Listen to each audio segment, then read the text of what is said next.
deep, unfiltered, soulful conversations with Reverend Dr. Pjae Stanley, Reverend Kim Andrews, and Reverend Melinda Wood Allen. How big can I get my heart to be? Join us for real talk on real issues. Tuesdays, 2 p.m. Central, 1 o'clock Mountain. And now, let's join the Real Talk Sisters. How big can I get my heart to be?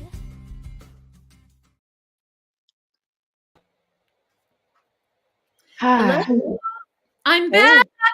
Yeah, she's back. It seems like it's been so long. It has been. It's been 3 weeks. Like Bob had a doctor appointment, and then I was out of town 2 Tuesdays in a row, and not where I had Wi-Fi access. So, yay for you! I'm glad. A real break.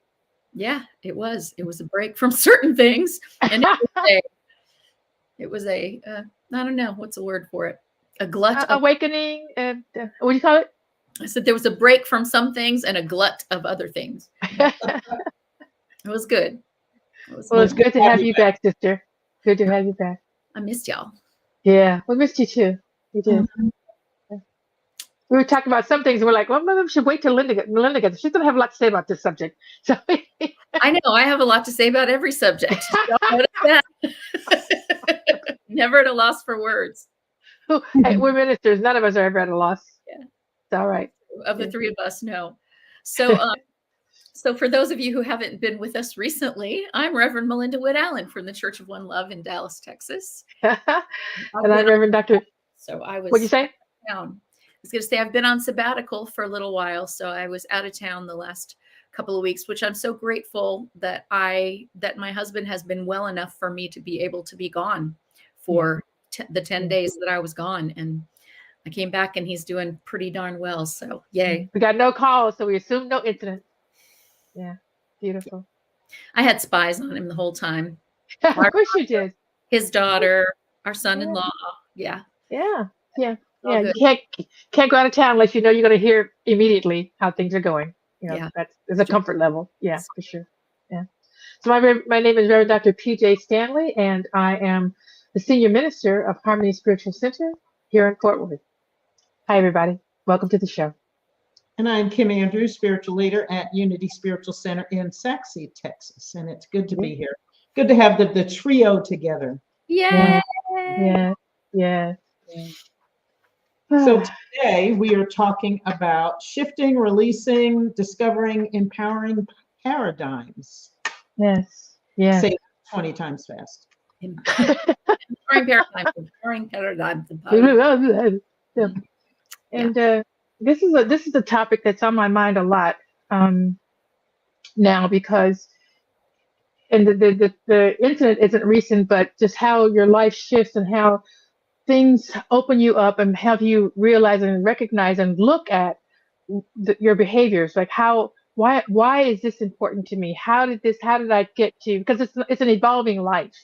It's an evolving life, and sometimes it evolves where you want it to, where you appreciate it, you love it, it's the life you want, and sometimes it's evolving someplace else, and you wonder, how did I get here? Why is this okay for me to be in this space or to behave in this way? And so to take a look at the paradigms that we're living under, which is just a framework or just a system of rules or thoughts or beliefs that we're living under and that we're moving through the world with.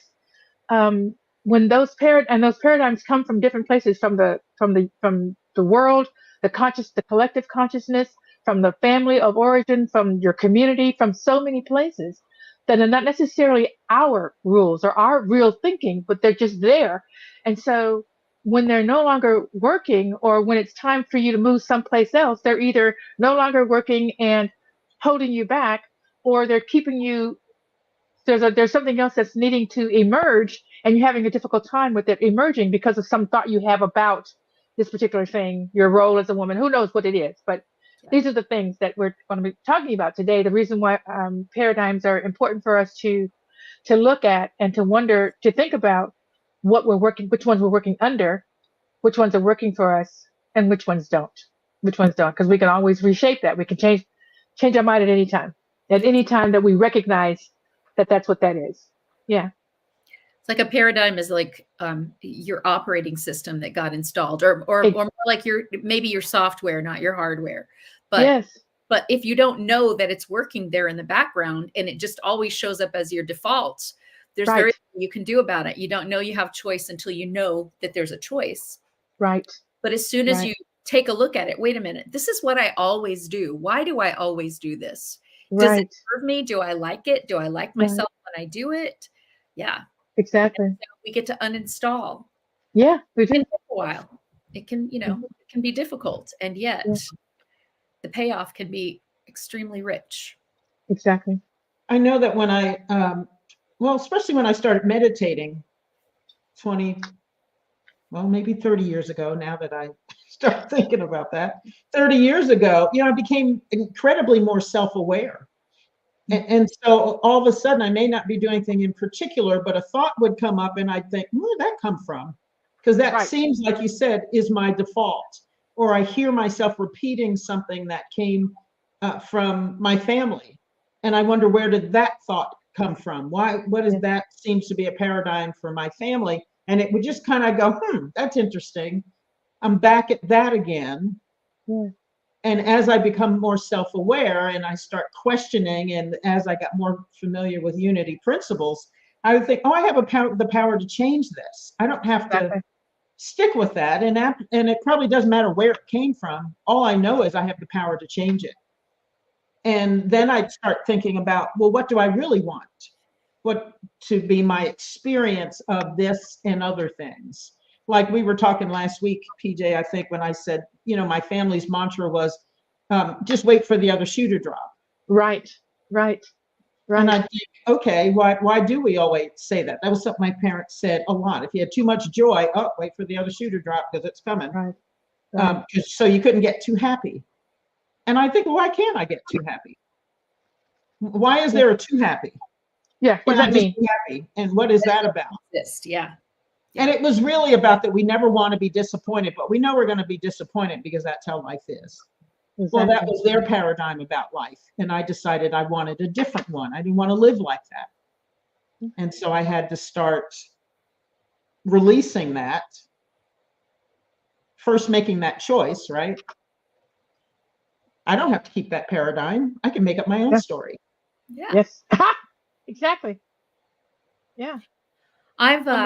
Bob and I had a long talk yesterday about, I've been advocating for him during a kind of long-standing health crisis, and things are getting better. And there are certain things that his doctors have recommended that he do as lifestyle changes. And I recognize that I have a default setting that I know why. I know what it is. I know how it is. I know what's best. And therefore, it must be my job to tell you, because you don't seem to know. You don't seem to understand. You don't seem to know. You don't know what I know. And I keep telling you, and you're not doing it. So I need to tell you louder, stronger, in a different way. I need to write it down versus saying it. I need to sing it rather than writing it down, whatever, Yeah. And big banner in the sky, something. Big banner. Skywriting. So one of the things I really recognized is I don't like myself when I am in that mode. Oh, I love that. Of making myself right and someone else wrong. Yeah. And of saying things over and over again to an adult who has the power to make his own choices, whether they agree with what I think they should be or not. Correct.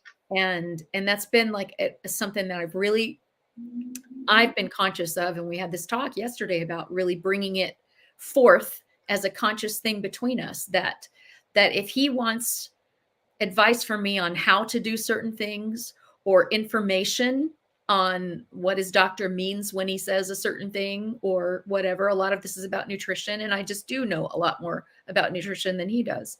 Right. But, and if you have a question about that, I am here and I will always answer. Right. But I'm done telling you what to do and what not to do. Right. Yeah, I hear you. One of the things for me with telling other people is that we're telling other people. And so there's a, you think about it when somebody's telling you something, there's an automatic I know. pullback. It's an auto, even if it's the I best of intentions, you know, they love I you. don't want you know, anybody to tell me what to do. right? And so if what? And so even if, yeah, pardon. So even if it's good advice, if you didn't ask for it, it's really being set up for you not to be able to receive it. Yeah. Because that's just the way it is. I mean, that's just life, and that's the way it is. And the other thing that I talk about a lot, it's so important to me to understand, is from, and I don't want to put it on a new thought perspective. I'm just going to put it on from a spiritual perspective of believing and knowing that we are all individualized expressions of God. Then that has to mean that we are capable of creating our own lives. And whatever life we have is the one we want to create. Because if we didn't want to create it, we have the power to change it and create something different. So whatever life you're showing up with, I'm going to have to assume that's the life you want, until you ask a question and say, how are you doing that? I really admire or like how you do this, that, or the. Can you share that with me? Then it's open, and it's why, and then it's loving each other. It's helping one another. It's loving each other. But before that, it's like, did I ask? Did I? What happened? Don't tell me what to do. Don't do it. I feel like a child. Because even if I hear that it's good and I know it's good, I'm just automatically resistant. Don't tell me. Yep. It's just as somebody said, I can't even know who said it, but it's redonkulous. It's redonkulous. It's redonkulous. Another paradigm for me, and it's interesting because my siblings and I did not talk about any of this stuff when we were. Don't you love it? And yet, up in it, never did. But as adults, we have all come back and individually said, my motto was expect the worst. And then if it doesn't happen, you'll be pleasantly surprised. But if it does happen, at least you'll be prepared. It won't take you unawares. Now you all have it. We all have it. We all have that. Just don't expect anything good, because it's just going to hurt your feelings when you don't get it. Go ahead and expect the worst. Wow. And it doesn't mean it's always going to happen. But if the worst happens, you're ready. You're prepared. And if the worst doesn't happen, you get to go, oh, well, that's better than I thought it was going to be, until the other shoe drops. That's the other part of that paradigm. And I recognized a few years ago that what that did for me is it made me afraid to truly want things. Yes. Mm-hmm. I would go, well, I would like that to happen, but if it doesn't happen, I'm totally fine with it. And, I'm not going to put a lot of energy toward it. I'm not going to think about it too much. And what just be pleasantly surprised. Yeah. Right. Yeah. And I finally realized, what is because this is about fear. What is the fear? It is. It's only love or fear to me. Yeah. Fear. And I realized the fear was, what if I want it really, really bad and I don't get it? What's the worst thing that can happen? I'll be disappointed. Okay. And then I was like, oh, well, I know how to deal with disappointment. Okay. That's not so bad. That's not so bad. I can do that. I'm a woman with kids. I know what disappointment looks like. I'm all right. So just putting that paradigm into words, just having it in my own mind. It's like, oh, you're afraid. What are you afraid of? You're afraid of being disappointed. How is being disappointed going to materially affect your life? Oh, you might have to grieve a minute. You might have to put on your big girl panties and walk through it. But you can handle that. It's not that big a deal. And once I realized, I can totally handle disappointment. I'm absolutely equipped to handle disappointment and to move on with life and to have a happy life. So once I realized that, it's like, well, I can want anything I want. I don't have to be afraid to want things. Yeah. I want anything I want. Yeah. I don't get it. It wasn't mine. And some this are better. This are greater. I'm a big fan of that. Yeah. This are greater. Because the universe is abundant. I really believe that. I know that for a fact. So. Absolutely. So what's another paradigm? Anybody? Yeah. No, I thought I was waiting for. I didn't want to jump in because Kim looked like she's going to say something really profound, and I didn't want to I don't want to jump. Say something really profound, Kim. We're waiting. No pressure, no No pressure. pressure there. Well, I was thinking about that, waiting for the other shoe to drop. And that was, so I was always prepared, like you said, for disappointment because I was used to that and I can handle that. It was the happy ending that I was never prepared for and was more unfamiliar with. And so in the beginning, I just dropped the other shoe to drop statement. And I just said, well, it's okay to be happy. Yes. Just declare that. And invite it in. Invite in Yes. the happy. Yeah. And yes, that's good. So I stopped saying that other thing about the shoe dropping and that, it's okay to be disappointed. And then, if it doesn't happen, then of course, then you feel good about things. Well, I didn't want to live from that end of the spectrum. Exactly. So yeah, like you said, I just dropped the negative statement, the one that was no longer serving me. Yeah. Right. Or that I decided would no longer never served me before, but now I just thought I'm going to stop. But now you woke up, you woke to it. For whatever reason, you woke to it. Yeah, just woke And to then it. I thought, well, let's bring in the happy. Yeah. How about I'll that? be excited about things. And like you said, if I'm disappointed, yeah, I know how to do that. But What if I'm not? everything is possible. So why can't good things happen? Yeah. And Why can't we invite it in? And the shift was gradual. I mean, in the beginning, I was pretty unsure about it. So it probably took some years for that to really, tune in.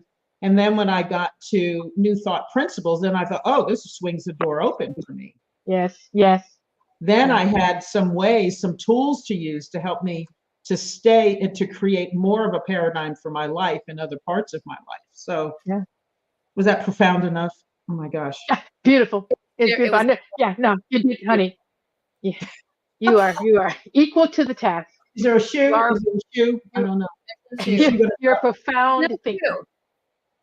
No shoe? Oh my God, there's no shoe at all. No shoe at all. What I'm learning is how powerful this is a paradigm shift for me. How powerful my thoughts are. Mm-hmm. You just don't think it doesn't matter. Like you can just say little things and it doesn't matter. It does matter. It does matter the thoughts because what I'm learning now. I knew it. I understood it, but I didn't put it in a place where I could pull it up and say, "This is how it works. This is how it works." So whenever I'm feeling something, I can look back and go, "Why are you feeling that thing? What were you just thinking?" Because the thoughts that I'm having are coming from something that I'm feeling. And when I have thoughts and then I have feelings, then that's what I'm moving from. I'm moving from those things into an action.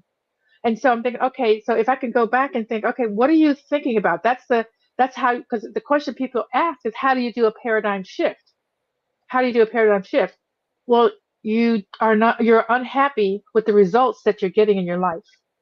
And you start looking back from the results.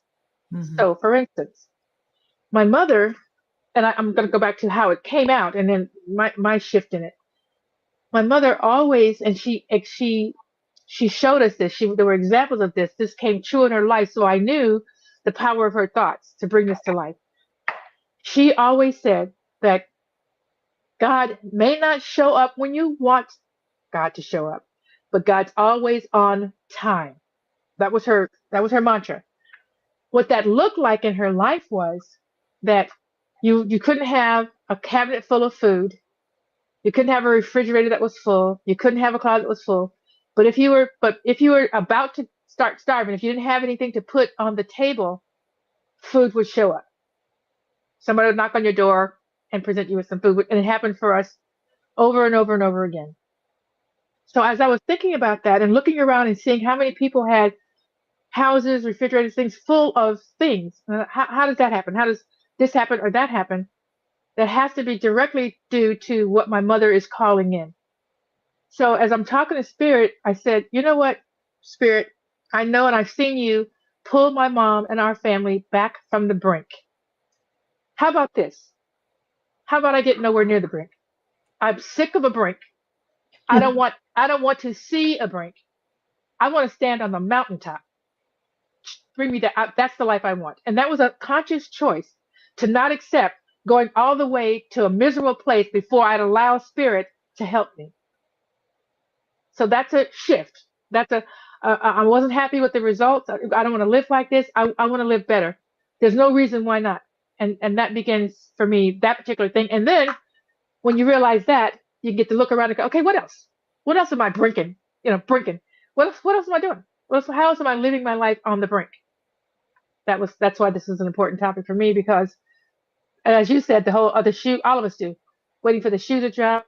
Don't be too happy. So you're living a life not filled with joy, which is what we're here to do. I'm living a life on the brink, and understanding and looking at those paradigms, we have the power to do that and shift it back over to wherever it is we want. So we're getting close to probably having a break. And yeah, I know you want to make a comment, so maybe come back. Go ahead. Did you want to say something? No, I was just saying it's Mel? time for a break. Yeah. Okay.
And here we are back again.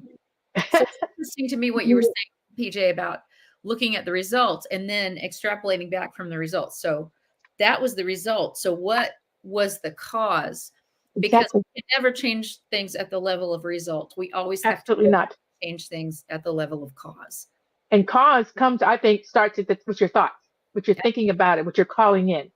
And so you have to be able to look at your thoughts, because you're like, what do I think about? So if you look at the results and you're not happy with it, you have to start thinking about what is my thoughts about that result? What are my thoughts about that? And start going backwards from there. How did I get there? Why is that acceptable? What thought that I had to make that acceptable? And so we're just deconstructing that result.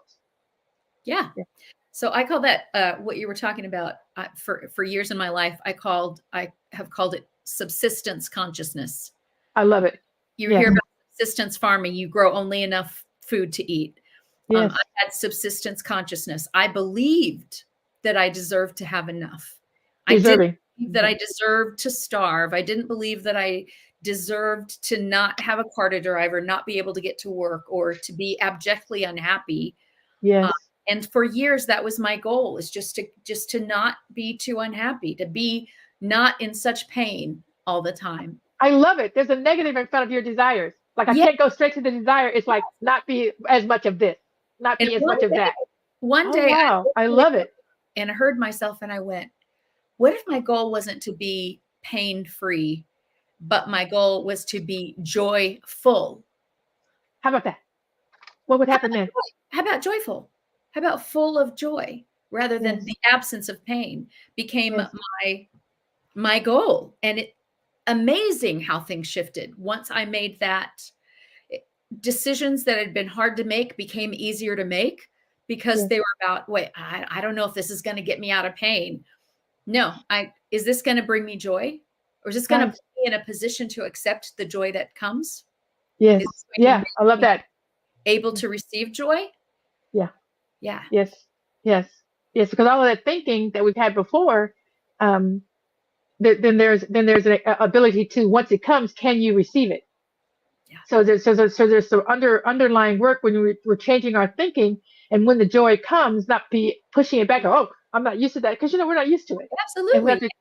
So it's all of those things. And when it does come, the joy comes, and you think, wait, what's that? And okay, at the beginning you may not be used to it, but very quickly you can get used to joy. Very quickly. Oh, I recognize you. Come on in. Yeah, exactly. So a paradigm that's occurring to me that our country is in right now is that this either or paradigm. It's this or it's that. It's either win or it's lose. You either agree with me or you're my enemy. Yes. You either completely do what I want you to do, or we're all doomed. And There's no compromise. There's no compromise. We've started to believe that paradigm that it's either or, and it's never been either or. It's always been both and, always been both and. And we don't always get exactly what we want, but that's not, thank God I don't always get exactly what I want, because I don't always in every moment have the wisdom to know what the best thing for me is. I don't have the wisdom. All of us, if you think about the three of us, when we're just talking about topics, we're just a simple thing like topics. What do we want to talk about? We don't just, one of us just throw a topic, just throw a topic out and start talking. We all think about that. Is that on your heart? How's that feeling? Do you have some experience with that? Do you have some, and then when we do that, it's a much better show. It's a much better conversation that we have, because we all have something to say about that. And if it's not time for all of us, we could just say, oh, I don't have much to say about that. Let's set that aside and see what builds for me, or what grows for us. That's how the country has been. It's like everybody doesn't get their way. But if all of us get some part of it and some understanding and some agreement, then we have the country that we're looking for. We have the country that we're looking for. There's that we also built. a paradigm that there is a right way. Right. And a right way. Not the right way is the wrong right way. Yeah. That there is when, maybe there's just the steps we take together in love and respect, and see where that leads us, because steps taken in love and respect will lead us to love and respect. They will. Steps taken in fear and in conflict will lead us to fear and conflict. Exactly. And this country is built on plurality, that we can have more than one idea. We can hold more than one idea. We can move forward with more than one idea. It was built on that. That's why we have so many religions, so many talks, so many languages. We don't need one. We don't need one religion. We don't need one language. We don't need one idea. So for me, the concern for me is losing the whole thing that we were built on, is accepting all different ideas at once, different ways of being at once. That's what we're about, plurality. And it's like we don't even remember that anymore. We're losing it. We're losing our memory of it. Fortunately, we do have history books, not all of them written correctly, but still. But I think under that, in order for that to happen, and that's what happens in the micro can happen in the macro. But for the three of us, the reason why we work together is because we're open to each other. There's a level of trust there. And we also know that when we come together, we're greater than the sum of our parts. And we don't take it personally if somebody else comes up with another idea. Right now, in politics and around politics, everything is so intensely personal for people, and they get very offended about things where really there just might be another idea. And how about if I listen to your idea? Because it might build on mine. And how about if we try something, and there are many ways to shift and go in another direction if we need to. But how about if we try this, and like you said, maybe bring up some ideas that all of us from all sides, there really are no sides, but from all sides, and come up with a possibility that may serve as many people as we can serve, and go from there. And yet we're not there. We used to be there. We used to have two parties, and people from opposite parties were friends, were colleagues, discuss it, talk about it, deep friendships like we do. And if they could have discourse about their differing opinions and come to an agreement. Yes. And move forward with it, because really what they wanted was the good of the country. And I think we've lost that. Really, I really do. I believe that too. People just want what's good for them or their side. Yes. And that's what's frightening to me, is that it's now about that. It's about my side. And even the leadership. The leadership is about their group, as opposed to the leadership of the country. And everybody that's in this country is not necessarily in your group, in your political group. So what happened to that? It's just national paradigm, right? And bring it back down into the micro, because I can't do anything about what they're doing. But not how at all. That show up in my life in such a way that the ripples spread out. Correct. I was having a conversation with a woman a few days ago, and she was concerned about something. I don't have school age kids, so I don't really know what's going on. But anyway, it came back to her not understanding the binary situation. And so I was talking to her about Rev Deb, because she had a couple of workshops about that, explaining the binaries. And it was a really beautiful workshop. I really got a great idea. So sharing this woman some of the ideas that I didn't understand that this woman who lives this could understand. And when I would tell her something that Deb says, then she would come back and say, "Oh, so she doesn't understand." And I said, "No, no, she understands. This is her understanding though of what she's going through, and people such as that are experiencing what she experiences, what they're going through." And I would say something else, and then she'd come back and say, "Oh, okay, so they don't understand." No, no, no. You don't understand. It's their life, and they're explaining what they're living through. You don't have to know or have been have experienced it to listen and try to understand what they are dealing with, because you are 100%. If you look at a color wheel and let's say it's blue, it's absolutely blue at the top, and then you start going down and it gets lighter and lighter, so it's pale blue, and almost it goes to whatever lighter until it's a different color on the top end of the color spectrum. Well, that's what Deb was talking about with the binary thing. It's you start here and it's all male. You start here at the bottom, it's all female, but it goes down the color wheel or the whatever until you've got this feeling that you're both. And so again, you don't understand it because you're at the top or the bottom of the wheel. So you're very clear. There's no within you different feelings within you. And so, but to get her to put them down so you don't have to think about them.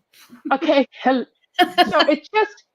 it just was interesting to have that conversation and just have that person keep coming back with, "Oh, so they don't understand." No, they're very clear. They're very clear. What they're trying to do is to get us who are not clear to understand. Yeah. So these are the conversations I think that we're having, and that it's incumbent upon us who, whether we're living it or not, we're trying to understand someone else's life to help get those stories out there and get the understanding going, and even have a willingness to understand, or to at least acknowledge that this is happening for you or whoever it's happening for. So that's just, it's interesting. It's always different when you have to start walking through something. I mean, it's cool to have your theories about things. That part. When you're standing on the outside, but as soon as you have to live something and have the reality of it show very up. real, then I think that's the prime time for a paradigm to shift, when you go, "Oh, this is what this looks wait a minute. Yes. This is what this looks like." Yeah, right. Yeah. Right. Yeah. Exactly. There's very few positions to be in that are more dangerous than the position of absolute 100% certainty. Certainty is scary shit, because that means you've closed your mind. You're not open to new information. Correct. I think that's where a lot of us are. Nope. I'm this party. This is what I believe. And I don't want to see anything succeed that was brought about by a different party. I don't want to see anybody else's point of view. And, if we can let go of our certainty and go, there are so many things that I don't know anything about. So how about if I just listen? What if I listen and get more information? Curiosity, I think, it will be the most important ingredient to paradigm shift in our country, is if we can start looking at others with curiosity rather than with certainty of who we are and certainty that they are not the same as us. And part of what, tell me about that. How does that feel? Tell me about that. Yeah, tell me more about that.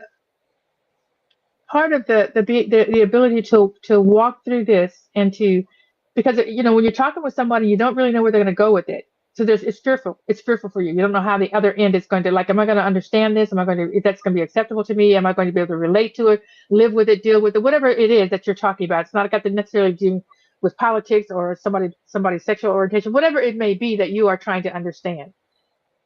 If the spiritual aspect of my life, the spiritual aspect of knowing that spirit is in all of us, and that there is a desire for me and to be your brother and sister, to know that we're in it together. If that is a desire for me, then it overshadows any fear that I might have of what it is I'm going to discover. Because that's part of discovery. That's part of the fear of walking down the road to discovery. What the heck am I what are these cans of worms I'm going to be opening up? Because I've had them in this nice little can, and I know where they are, and I know how many's in there, and I think I know how many's in there, and they're sitting really nicely on the shelf there. Now you want me to take them down, open it up, and go. And so we're really asking for people to trust that it's going to be a wonderful experience in the end. That it may be something that you're going to go through that you don't know exactly how it's going to work out. That is the part I think of the spiritual journey. You don't know how it's going to work out. What you do know is that it's going to work out. That's the thing that I cling to. It is going to work out. It has to, because we're all divine. It's all divine. It has to work out. So there really is no reason to fear, but fear has no reason. It has no reason. So there's no reason. Yeah. The idea that if you open up certain cans of worms, it might make you have to shift your paradigm in which you're already really comfortable and entrenched. Very comfortable with that. I know how to do that. Even if it's something that's hurting for you, even if it's something that doesn't work that well, Yeah. it's how you know it. I know how to do this. I know how to work in this pain. I know how to do that. And just the idea of even that the pain could be released, yet could be worse too.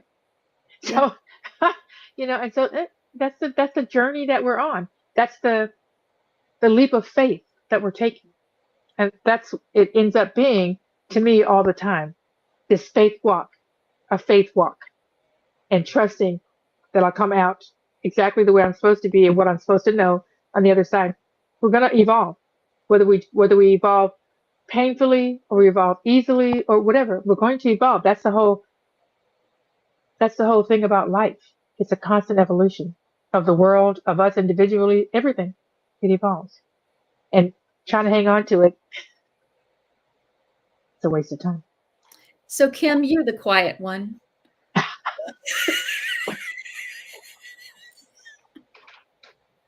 What do you think? Can I record that to play to my husband later? Want to say it again? I'm sorry, Kim who?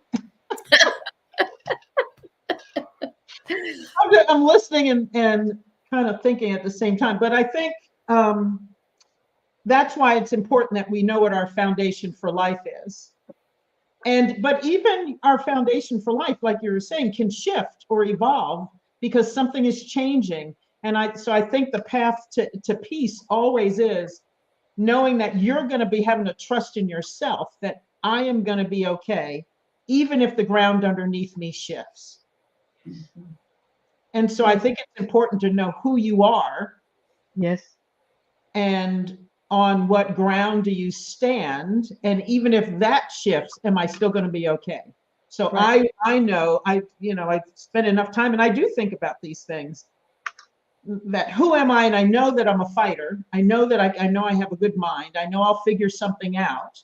So I may have to sit for a bit with something and meditate on it, but I know that something will come to me and I will be okay, even if everything else shifts. Because I've thought about, like, what happened if my husband died suddenly. Of course, I would be in some deep emotional pain, but would I be okay?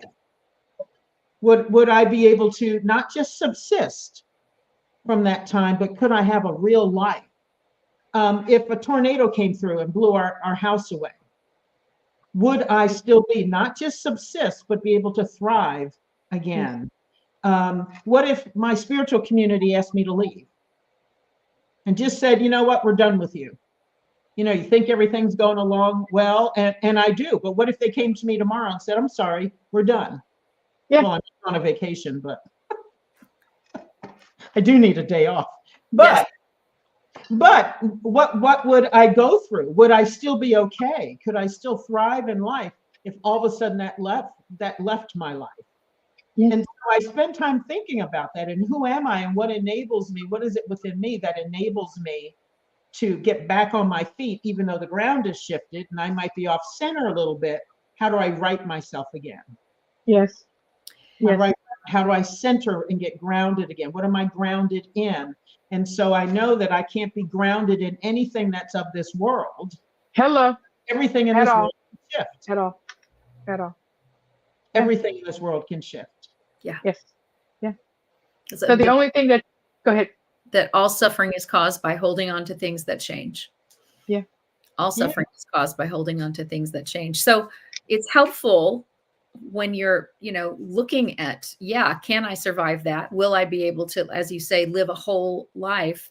I think it's helpful to look back at what we've been through. Mhm. And no, I thought that was going to kill me. Yeah. I thought I couldn't make it through that. And here I still am. Here I am. And to take a look at how did I? How did I? And in my life, every single time, it's been a spiritual answer. How I got through it is I called on spirit, and I relied on spirit as spirit showed up in my own mind, in my own life, in my own heart, but also as it showed up with skin on, the expressions of spirit around me that were there to support me, in friends and in family. And knowing that you've done it once and knowing you can do it again, there's a real freedom in that. Yes, yes, there is. Freedom in it. Yeah, there really is. A time, I think, because I know I've been through this, something will happen that I've judged as devastating. And I might be on my knees, literally on my knees in tears, crying and letting all that go, and then saying, okay, I surrender totally to spirit in this. And then I get quiet and I go into meditation, and still the tears might still be flowing, but I'm there and I'm immersing myself, becoming more aware of the spirit that was always there and was with me as I was on my knees. Always there. Yes. Was always with me, was there when the incident occurred. Yes. And then as I'm crying and emoting, and then when I'm sitting here saying, okay, I'm open. What now? What now? What now? What's mine to do now? My next step. What's ours to do now is to take a short break. Yeah. And when we come back, I want to talk a little bit about, or bring up to us, all of us, what essentially, because we said, who are you? So I want to know, who is the essential you? How do we know what the essential you is that we keep coming back to as we take a break? Thank you.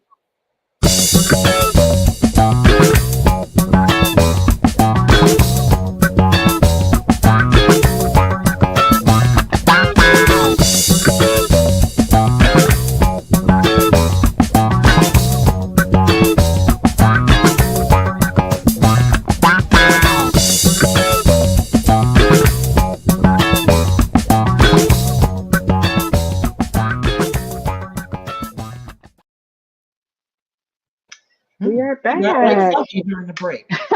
He did. I love that little funky bass finger going thump, bass thump, boom, boom, boom. Yeah, like that. I think there's a wah-wah pedal in there and stuff. Yay. So we're just talking about, before we went to break, we're just talking about knowing essentially whatever happens, you come back to knowing. We talked about spirit. That's that's always there with us and going to bring us back through and all of that. One of the things that I know that have worked for me, and I look back on my earliest experiences with spirit, of knowing that spirit was guiding me through, knowing that. And I was just a kid, but I didn't know it was spirit. I didn't know what it was, but I knew it was true. And I knew it was guiding me and it was telling me the truth. And I even remember asking, how do you know that? And I just said, well, you just do. Just go ahead. And I was a kid. I couldn't have been more than 4 or 5, knowing that. And it came to me all the time. But the essential, I think it's important that we say essentially who we are. When I say that, I'm talking about what matters to us. What are the principles or the truths about our lives? And I think all 3 of us said it. I don't want to speak for you, but I think we all 3 said it. The first thing was spirit is always there. It's for me, it's always returning to spirit and asking for guidance and knowing that it's always that. It's always love. Love guides me through, and it's with me. The love that's here now, the love of you guys, the love of my community, of my family, the love of the people who came before me and who came before all of us, and on whose love and works and purpose we stand on. And we are able to do what we can do now because of them.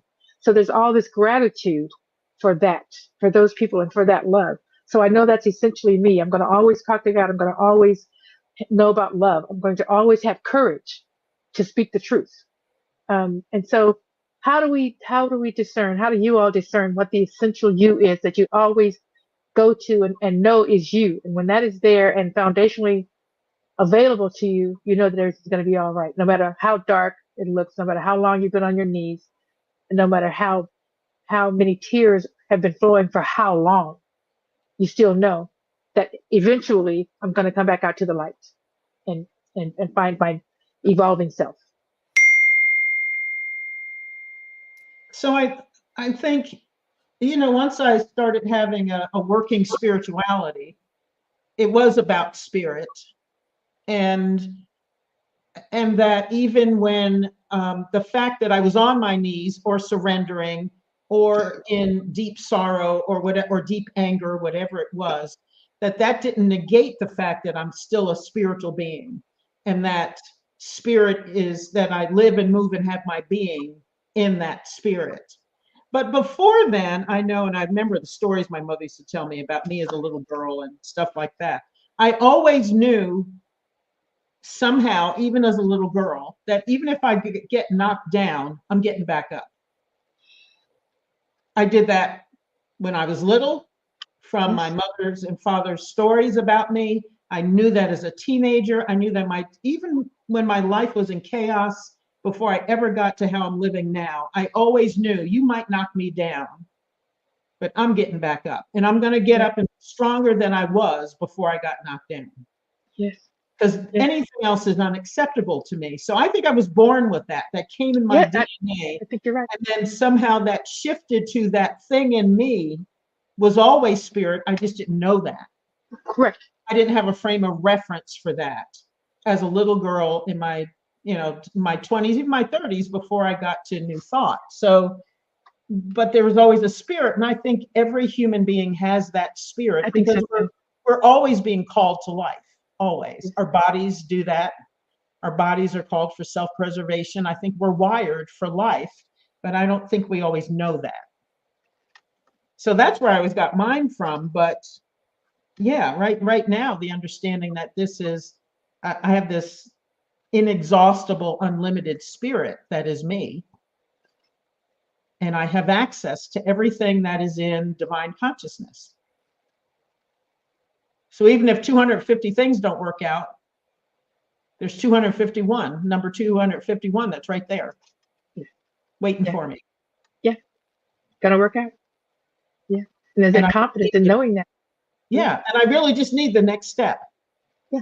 And so the essential me has always been spiritual. I didn't always call it that. I just knew that I had this fighting spirit to get back up after being knocked down. Yes. And that you would be carried, that you would know, you knew this about you. You were, I don't know, actually have the words for it, but you just simply have this sense of knowing that whatever knocked me down, I'm going to get back up stronger, as you said, evolved, stronger. I'm not going to stay here. I'm not allowed to stay here. I'm not going to be left alone to stay here. And that might have been a generational thing. That might have been my family. That might have come from messages I heard, but it didn't register. I just knew that. Could have been in my DNA. I don't know. Don't know. I know. Just know it's there. So I found it's useful if I want to know what paradigm I'm living from, I have to look at the way I'm showing up in the world, because what I believe or what I say I believe, if it's not showing up in how I show up, then I've got a different belief going on besides the one that I say I believe. Correct. And so we always have to go and look at, so what are the results? How am I showing up? How am I showing up? How am I serving? How are people receiving me? That's not about trying to please people, but it's about having an awareness of the power that we have in our relationships with others in the world, the power that we carry with us.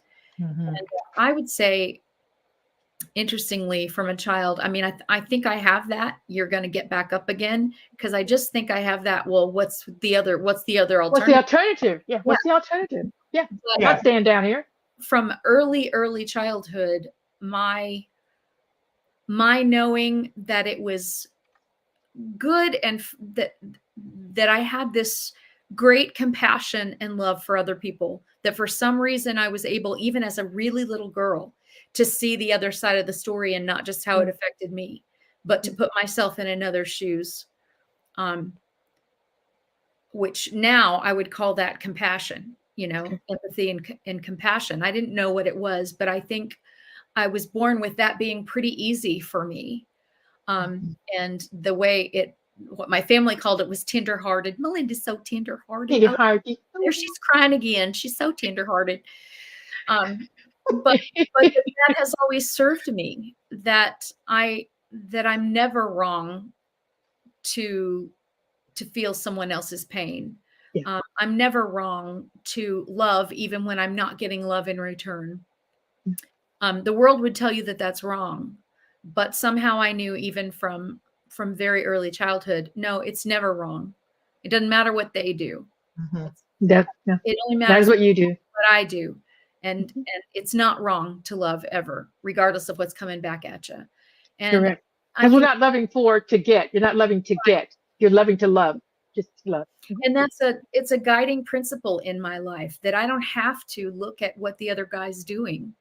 I can just look at what I'm doing. And I don't even have to say, well, what's the result? The result is that I'm a person that when I go to bed with me at night, I love who I am. And when I look in the mirror, I feel good about me. And when I get up in the morning, I feel good about who I am. And that means a lot more to me than winning.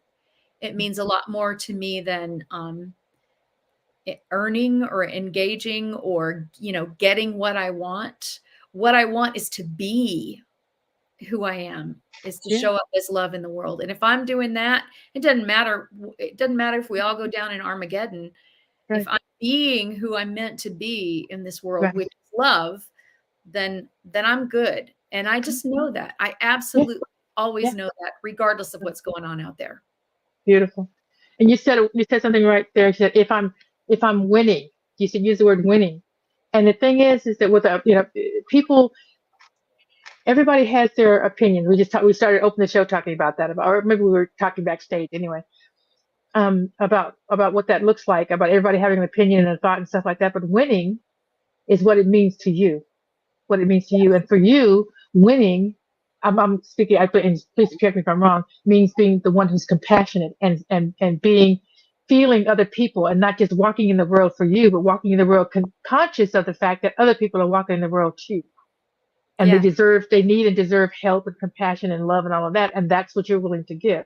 So that's winning for you. Doesn't look the same for other people. It's not letting what goes on out there change who I am in here. In here, exactly. That's a win. That you stay consistently true to you. When they are worried about, what do you do with all this hate in the world? There's so much hate. Hate never has won and never will win until the moment you let it win in you. In you. It doesn't matter if it's Eden everywhere else. If hate has won in you, then you're living in hate. If hate hasn't won in you, then love still has won. And I just believe that with every fiber of my being. Yeah. One of the things that I looked at for my life was why, and I'm still not clear about it. I think just what you said, Pam, maybe I was just born with it. Like you said, you got knocked down and you knew you were going to get back up. For me, bullying, for some reason, was a big deal. I simply would not and could not allow anyone around me to be bullied, even if I wasn't a fighter, even if we both went down. You know what I mean? It wasn't about winning the fight. It was about being on that person's side and say, no, you don't get to walk over this person, not in my presence. We're going to have to walk over the two of us. And many times they did, but that's all right. That wasn't the point. And so there's something within me that just won't allow myself to be bullied. I won't. I have to stand up for me and stand up for those who can't stand up for themselves or won't stand up for themselves. There's something about that. And so that's mine to do in the world. And I own that. I take it, I own it, and I'm good with it. That's one of the ways in which I show love, that I care about what's happening to you, and I will not allow you to walk alone. I'll be by your side regardless. And that's just the way it is. That's essentially who I am. And that's a part of what I think love looks like. I think love looks like caring about people, about recognizing that they have their human walk just like I do. And I don't have a right, or no one has a right to judge it and say that it is what it is. It is what it is. And if I can walk with you, I will if you'll let me. If you won't, I'm okay with that too. But I know who you are. I know who all of us are. We're individuality expressions, and I'm going to act like I know that. That's important to me. That's the essential of who I am, me, to walk in love, to walk in letting you know that you're not alone, anyone, you're not alone, to have the courage to stand up to what is right, stand up for what is right, to stand up to what is being done wrong. That's mine to do. And I'm going to essentially always show up that way until there's no more me to show up. That's it. That is the essential me. And I think it's important to know that. And Yeah. if I show up like that, then I'm happy. If I show up like that, if I don't give myself up for other people, then I'm happy. And knowing who you are is how you know whether or not you are giving that up. You have to know who you are and stand for that. Well, we got about 2.5 minutes. Okay, well, I said my last little bit. I think we need to continue this next week. I think we do. Yeah. Yeah, I don't think we're through with it because we really haven't gotten to discovering empowering paradigms and things like that. We could easily do an hour on that. Right. So, yes. Yeah. Good. Yeah. Yeah. Yeah. I wrote down some notes and I can put them on the website. Some of the things we talked about, at least with shifting and releasing, is have a willingness to be open, to know who you are and what do you stand on, and to start recognizing our patterns of thought, patterns of speech. Where did things come from? And being curious. Yes. Being curious about all that. Yes. And I think it's just recognizing if something is not working for you, if some behavior you're doing is not working for you, doesn't seem to be you, that's a place to examine whether there's time for a paradigm. So what's the paradigm around that? Why are you showing up in that way? What's in your history that has who, is that yours? Is that your paradigm or someone else's? The country, whose is that? And then you can shift it from there. And it's not mine. So that's something else I think we talked about. Yeah. So there's, unfortunately or fortunately, I think it's fortunate, but some people might say it's unfortunate. When you're on this spiritual walk, you're always walking. There's never any resting going on because there's always so much to learn, so much to know, so much to be. And I love that. I don't get tired of that. Because everything can be an opportunity for growth. Yes. Which a fog? Everything. Yes. Yeah. I was in the dentist chair one day and I thought, what? I can't even come in and have a dental procedure and I'm having a spiritual experience right here? Really? Exactly You're correct. the dentist? Really? Okay. Yes, All right. everywhere you are. Yeah. Everywhere you are. There, everywhere you go, there you are. Yes. There's the rub, right? Okay. Everywhere you go, there you are. Thank you, ladies. I love you. I I love love you you too. too. Yeah. We are at realtalksisters@gmail.com if you want to email us, and realtalksisters.com is the website. Thank you very much. And we thank our producer, Zoe, who is the best in the world. The best there is. Just Thank you, very Zoe. proactive, very responsive. Thank you, Zoe. And we are out. Sisters out.